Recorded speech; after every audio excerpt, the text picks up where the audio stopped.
आज का अपना विषय है भारतीय संघीय प्रणाली के अंतर्गत जितने आयोग गठित किए गए हैं केंद्र राज्य संबंधों के संबंध में, उसमें सबसे महत्वपूर्ण जो आयोग है वो सरकारीय आयोग है।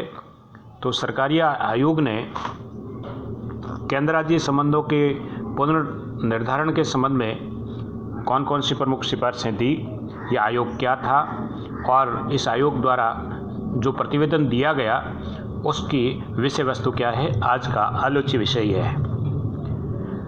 भारत में जो शासनिक व्यवस्था है उसमें 3 स्तर है।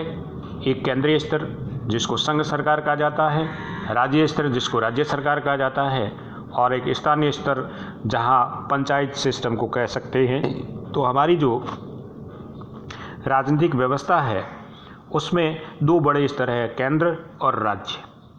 और ये केंद्र और राज्यों के बीच में संबंधों को लेकर समय पर आलोचना और प्रत्यालोचना होती रही है।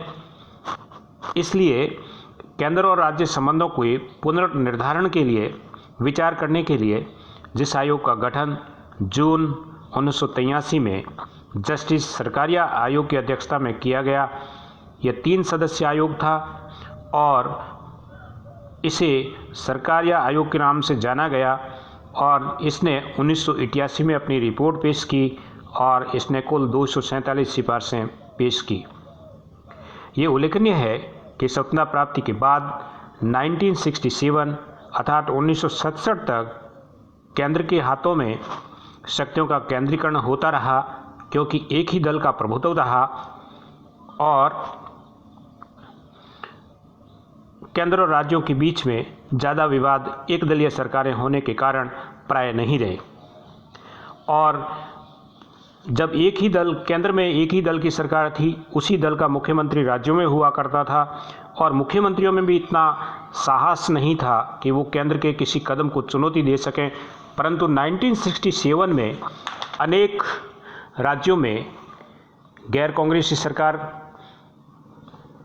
बनी और उनकी ओर से राज्यों को अधिकार दिए जाने की मांग होती रही। विशेष रूप में केरल में साम्यवादी दल की सरकार और तमिलनाडु में डीएमके सरकार द्वारा यह मांग की जाती रही कि राज्यों को अधिक से अधिक स्वायत्तता दी जाए।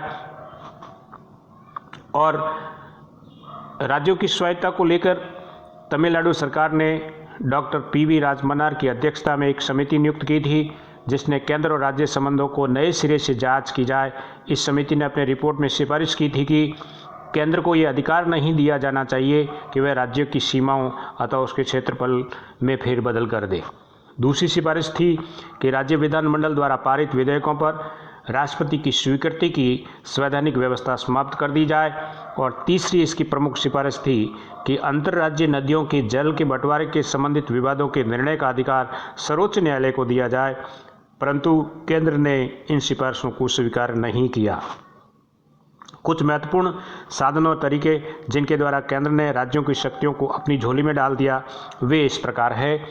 फर्स्ट कि संविधान में संशोधन करके 3रा, 6ठा, 7वां, 42वां और मार्च 1988 के संविधान में 59वां संविधान संशोधन जो है, ये जो संविधान संशोधन है इन्होंने केंद्र को बहुत अधिक शक्तिशाली बनाया। आपातकालीन उपबंधों के द्वारा केंद्र मजबूत हुआ।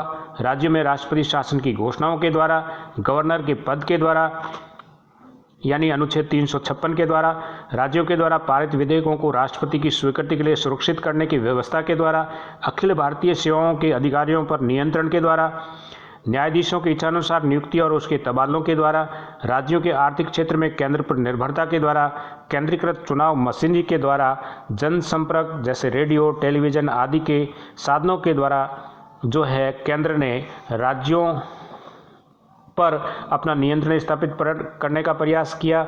वहीं केंद्र द्वारा कानून और व्यवस्था के मामले में राज्यों की सलाह के बिना अपनी ओर से कार्रवाई करके ऐसा किया। इन सब परिस्थितियों को मुकाबला करने के लिए और केंद्र राज्य संबंधों के पुनर्निर्धारण के लिए जिस आयोग का गठन किया गया, इसे सरकारीय आयोग के नाम से जाना गया। और इस आयोग ने जो 1988 में अपनी सिफारिशें प्रस्तुत की, जिसमें कहा कि फर्स्ट, केंद्र राज्य समस्याओं का हल करने के लिए संविधान के अनुच्छेद 263 के प्रावधान के अनुसार अंतर्राज्यीय परिषद का गठन किया जाना चाहिए। इसमें राज्य के मुख्यमंत्री भी हो। दूसरी बात, इस आयोग की सिफारिश थी कि संविधान में संशोधन करके राज्यों को अनुच्छेद 352 के अंतर्गत राज्य सूची के कानूनों में संशोधन करने का अधिकार दिया जाए। तीसरी बात, समवर्ती सूची के विषयों पर कानून बनाने से पहले केंद्र द्वारा राज्यों से परामर्श करना अनिवार्य होना चाहिए। आयोग ने संविधान में संशोधन करके निगम कर या राज्यों के साथ बंटवारे करने की भी सिफारिश की। आयकर और उत्पादन शुल्क के बंटवारे से संबंधित सुझाव भी इस आयोग ने दिया। सरकारी आयोग ने राज्यों के इस सुझाव को माना कि वह आयोग का गठन किया जाए। नेक्स्ट सिफारिश ये थी आयोग की कि राज्यपाल और मुख्यमंत्रियों के पद से संबंधित कुछ सुझाव दिए, जैसे राज्यपाल की नियुक्ति से पूर्व संबंधित मुख्यमंत्री से परामर्श किया जाना चाहिए। राज्यपाल नियुक्ति पद पर नियुक्त होने वाले व्यक्ति सामाजिक और प्रशासनिक साख वाले व्यक्तियों को ही नियुक्त किया जाए। राज्यपाल कार्यमुक्त होने पर उपराष्ट्रपति राष्ट्रपति के पद को छोड़कर किसी दूसरे पद पर नियुक्ति नहीं होनी चाहिए। यानी इस आयोग ने राज्यपाल के पद को लेकर बहुत व्यापक सुझाव दिए, अपना प्रतिवेदन प्रस्तुत किया। फिर नेक्स्ट सुझाव ये था इस आयोग का कि राज्यों के जो विधेयक होते हैं वे राष्ट्रपति की स्वीकृति और उच्च न्यायालय के न्यायाधीशों की नियुक्ति के मामले में विलंब को रोका जाना चाहिए। आयोग ने कुछ अन्य सिफारिशें भी की, जैसे अधिकारों का विकेंद्रीकरण किया जाए, राष्ट्रीय विकास परिषद जैसे संगठनों को अखिल भारतीय सेवाओं को मजबूत बनाने का भी सुझाव इस आयोग ने दिया। यहाँ ये उल्लेखनीय है कि विधायी अधिकारों की सूची में परिवर्तन की कुछ राज्य सरकारों की मांग को आयोग ने स्वीकार नहीं किया। आयोग के अनुसार केंद्र और राज्यों के बीच अधिकारों के वितरण में राज्यों की स्वायत्तता की आवश्यकता के साथ एक मजबूत केंद्र की आवश्यकता को महत्व दिया गया। फिर भी आयोग का मत है कि केंद्र को केवल उन क्षेत्रों में कार्रवाई करनी चाहिए जिसमें राष्ट्र के व्यापक हित में एक समान नीति और एक कार्रवाई होना आवश्यक है। इस प्रकार सरकारी आयोग ने केंद्र राज्य संबंधों को मजबूत बनाने के लिए अपना प्रतिवेदन पेश किया।